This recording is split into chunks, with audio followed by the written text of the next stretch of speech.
Well, welcome to another Pastor's Chat with Coley and Tonks. It's great to be with you again. We hope you've been enjoying our content recently. We've got another fun one coming up soon. Yes, so you're going to have to watch out for that one. Keep an eye out. It's going to be another food challenge. We'll have to bring Josh in, and that'll be lots of fun. It's going to be hot stuff. That's right. There's a it's clue. Going to be smoking.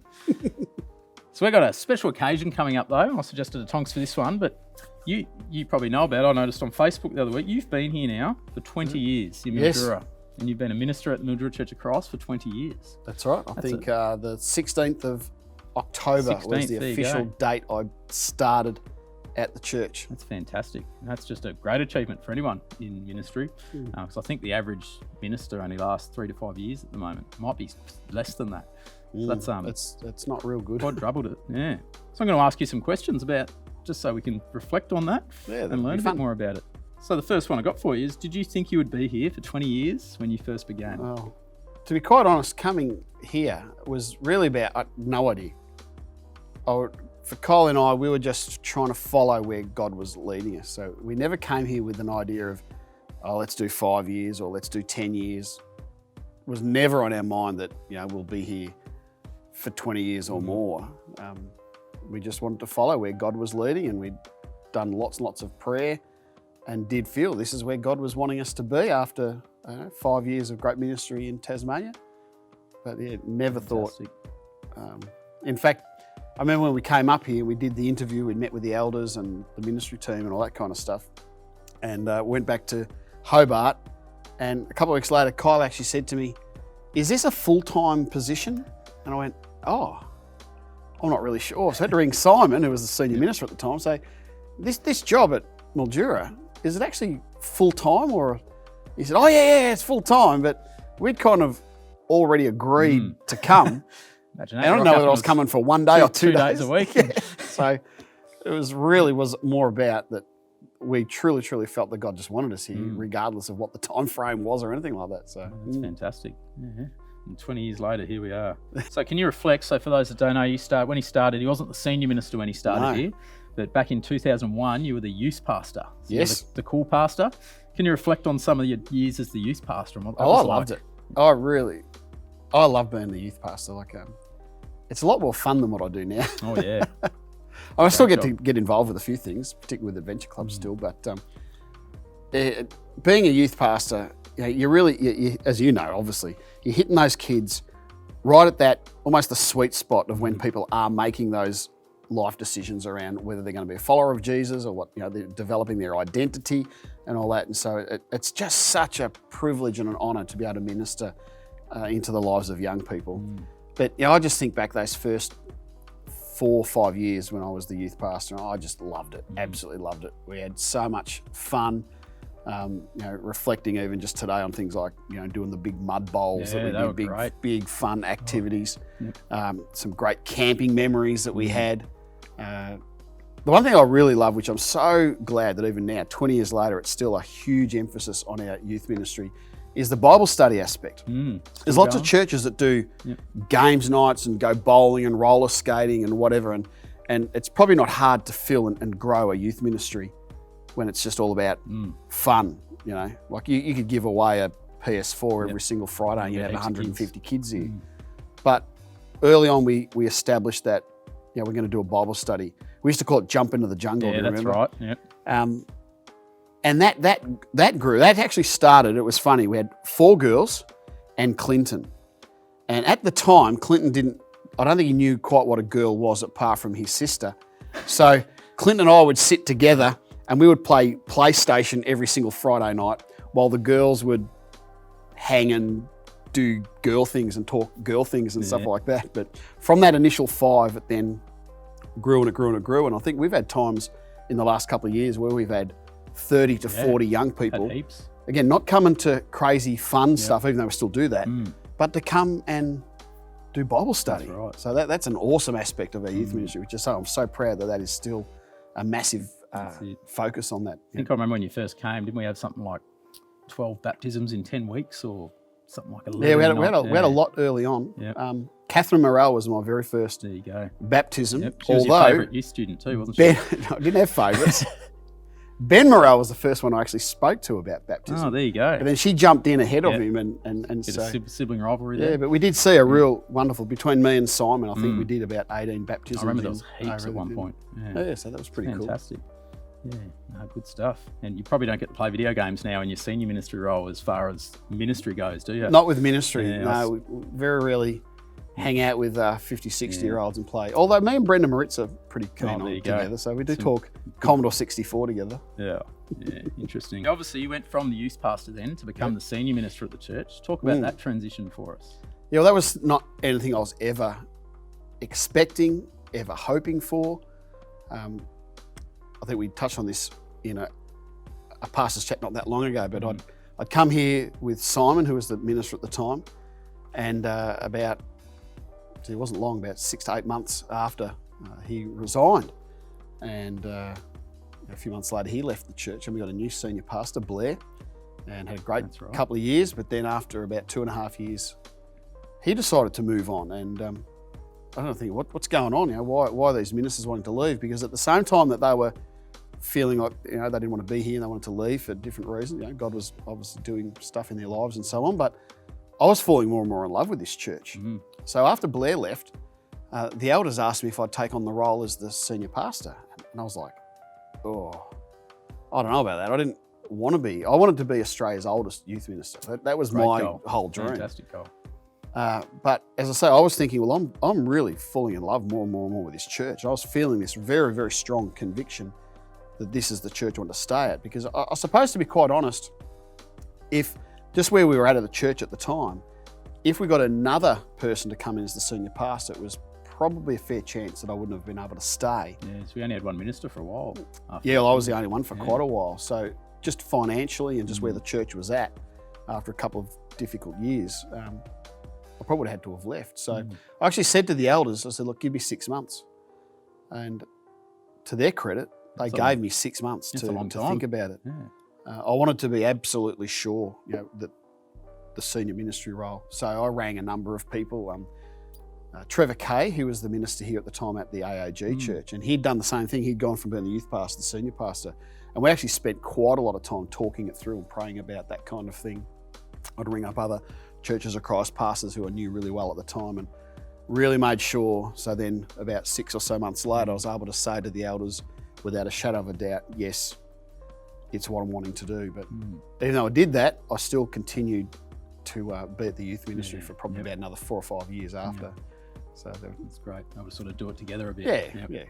Kept a finger on the pulse. Yeah, that's right. Oh, fantastic. What are you most proud of then in your 20 years at the Mildura Church of Christ? Yeah, it's proud of. There's a lot of different things, different aspects of what makes me so proud of this church. Probably the main area, and I'll touch on a few other ones as well, but I think that the way that this church has grown and changed to really be a place of love and welcoming of people, regardless of their background, regardless of who they are, all that kind of stuff, that we are changing and developing. And about 10 years ago, we changed our mission statement from this fairly big, wordy, very religious-sounding one to simply loving God and loving people. And I think from there, as we really embrace that kind of call, that's the church we're becoming. Now, we're certainly not perfect in all of that, but I think we get it right far more than we get it wrong. Definitely. That we are a place that we love God and we love Him with all our heart, and we try to remain true and faithful to God and His Word. But we're also a place where we express, so people can come and experience the love and the grace of God. So it's not about religious rules and rituals and thou shalt nots and that, but it's about a loving God and desiring a loving relationship with us through His Son Jesus. So He did everything possible. He sacrificed everything, gave His only Son for us, and so we want to focus on that message, that love, that grace, that God did everything possible. So we want to do it all to embrace. And I remember sitting down with James Gunaratnam, who is Sri Lankan. I think it was both of us together. He made the comment to us about that when he started at this church, he'd sort of look around the building and think, we're the only sort of non-white people in the whole church, being Sri Lankan. But then making that comment that, this is probably about 3 years later as he'd look around the church, and he said, so many other darker skins, Asian people, lots of different nationalities now here within the church. So again, it's another example of that we're embracing people of all different backgrounds, different cultures, and all that, all under that one thing of that Jesus is Lord. That's it. And him. So that's pretty cool. A lot of other things, certainly our building program, very proud of their whole Extend ministry, that we were able to do a development that has been estimated to be around $1.2 million and have it completely paid off, completely debt-free in about 3 to 4 years after. And that just it's incredible, isn't it? Was a miracle, an absolute miracle of generosity and things. Our mission to Denton, I think that is a very exciting thing that we have really invested so much time, energy, resources into Denton and reaching out into the Indigenous ministries there. The development of lots and lots of incredible and talented leaders, and we've got some amazing leaders. So that's something I've worked very hard on, is to try to really raise others up. And you're a real key part of that. So proud of everything that you do as a leader, as a minister, as a preacher, as a youth pastor, all that kind of stuff. And the overall positive attitude to change. I meet other pastors. They just want to simply move a communion table from the centre of the platform to the left, and it's like World War III, and people are threatening to leave the church and all that. I reckon if someone from 20 years ago came along, well, not currently, but if they came to a regular service now, they'd almost find so many things what we do unrecognisable. Definitely. Yeah. But it's been embraced with so much love and care, understanding we're doing it to reach out, to remain relevant. And that makes me proud. Have you ever faced any challenges over your 20 years? Oh boy. There's been a lot of challenges. I won't go into too many of them in some ways, because probably most challenges do involve difficult people Definitely. more than anything else. So I sort of don't want to perhaps bring it up, but a number of the people who've been around here for a long, long time would know of many of the big changes early on.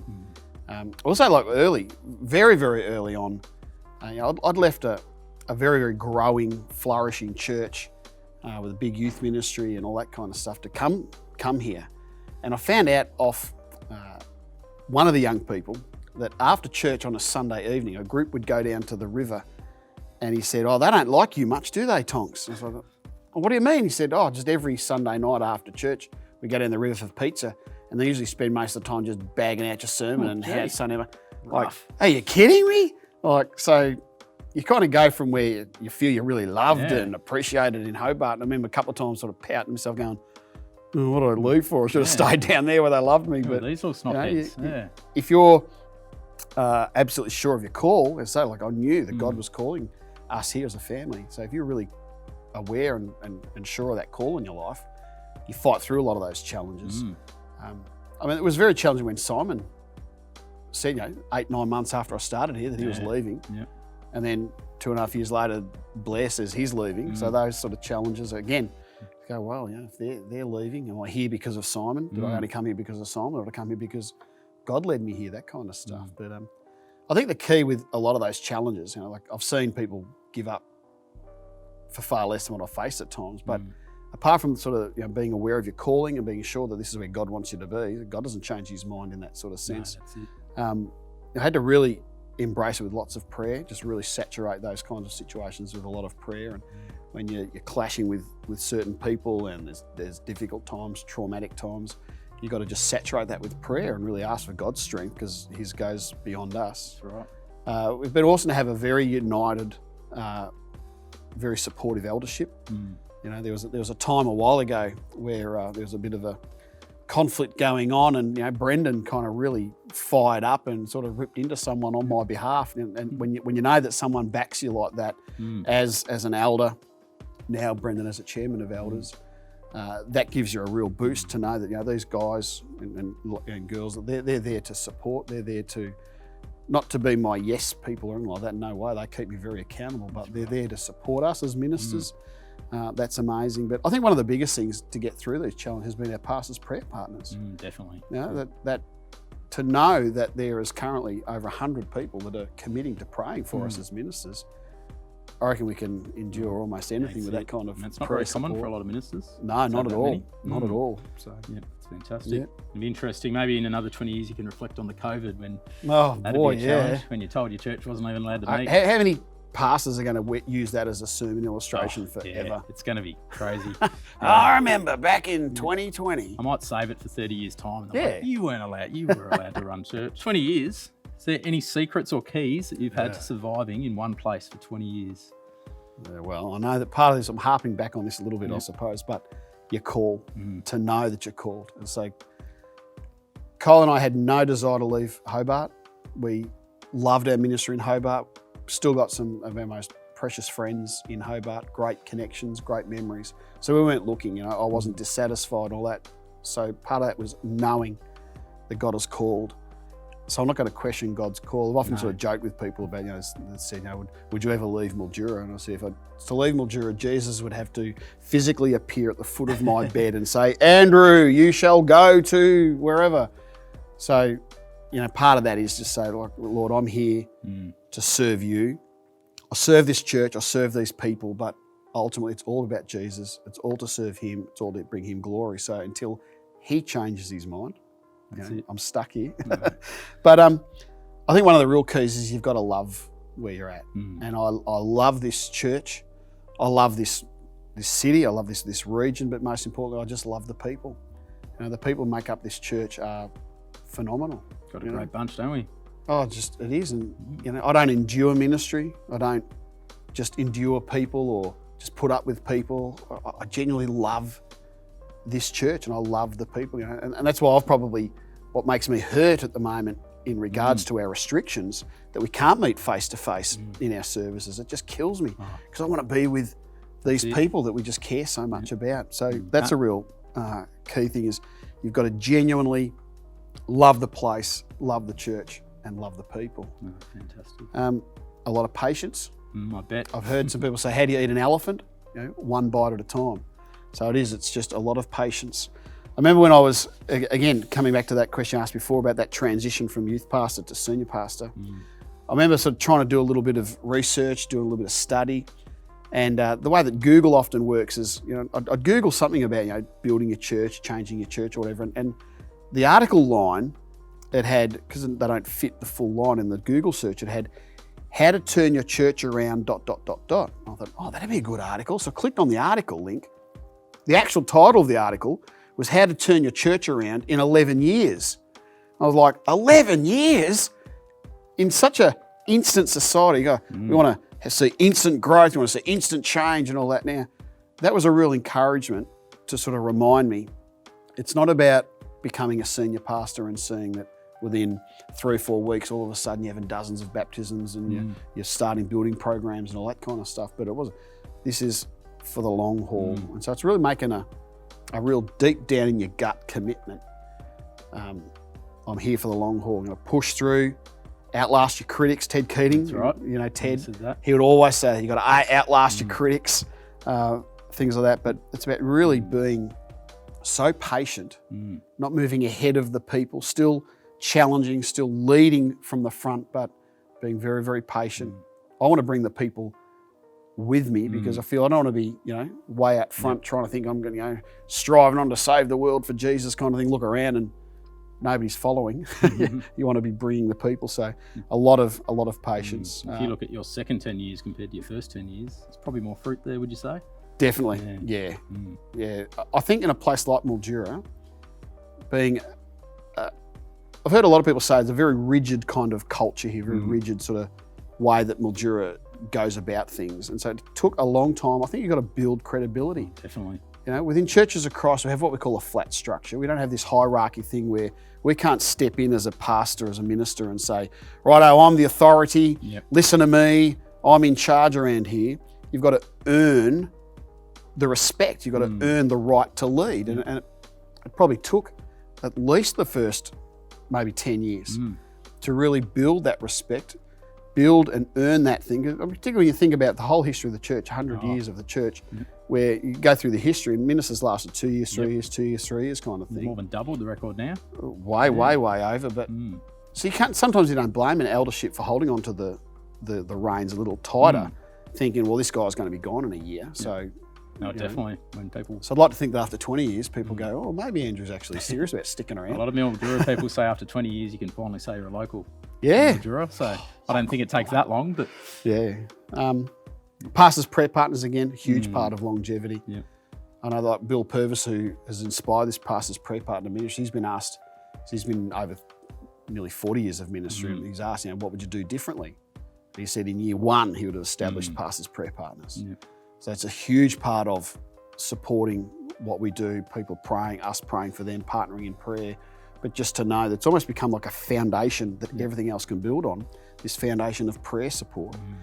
And I think you just got to be honest too. Yeah. I'm no superstar. I've got a lot of failings. I can be impatient, things like that. So you've got to be honest, and honest with yourself, and then build up around weaknesses and build up around that. Just be honest with an eldership. Say I'm struggling in this area, guys. That kind of thing. Not trying to put a mask on, not sort of put some spiritual veneer over everything you're doing, but just be really honest. That creates authenticity. And I think when there's authenticity there, that helps give a bit of longevity. That's fantastic. Well, and just lastly, is there anything you want to add, or anything you just want to add to what we've talked about? Question I might have forgot? Well, I suppose it sounds a little cliche, but it's serious. I do give Christ all the glory for everything. I know that I couldn't have done any of this stuff without his empowerment, without his blessing, without his anointing, his leading, and that. And so I really do give all honour, all glory to Jesus for everything about this church. I never want this church to be the St Andrews or St Tonks or anything like that. It's not about that at all. It's definitely the church of Christ. It's his church. So I think for us as ministers, it's just a privilege to serve him and to bring him all the glory, keep the focus on Jesus. The focus is never on us. It's always about Jesus. That's exactly right. If I fail tomorrow, I don't want people leaving the church because I've failed. I want to continue to be faithful to the church because they've come here to give their lives and to follow Jesus, not to give their lives to us. No, that's right. That kind of thing. But just say thank you to the church. This is an amazing church. Great church. We're not a perfect church, but as I said before, I think we get things right a lot more than we get things wrong. We're growing, we're flourishing, we're very, very supportive. The church has supported me, my whole family, my wife, my kids, and that's a huge thing. I've seen some families be judged and held back and criticised constantly. It's just been an incredibly generous church like that with a lot of encouragement, a lot of support, a lot of prayer. So I really thank the church, because I probably wouldn't have been here for 20 years if it was just about criticism and condemnation and judgment and stuff like that. So all that. So I really, really do thank all of you, every single one of you, for helping make this church to be just the best place I could ever imagine being a minister of. That's fantastic, and I know the church just loves it, not just having you, but the whole Tonkin family as part of the church. And the reality is, without COVID, we'd probably be having a big Saturday night celebration, I imagine. I think that's what we did for your 10th anniversary. So we'd be having a big church family gathering, but that's definitely breaking all the rules. So but drop in the comments if you got any cool memories of Tonks, any messages for Tonks in his 20 years. We'd love to hear them. I'd love to chuck some stories in the comments because there's all sorts of stories we could tell. So chuck them in there and we can see what they've got to say. Sure. But thanks for joining us for another Pastor's Chat, and we'll do your 40 years one in 20 years' time, I guess. All right. Yeah. Fantastic. See you, everyone.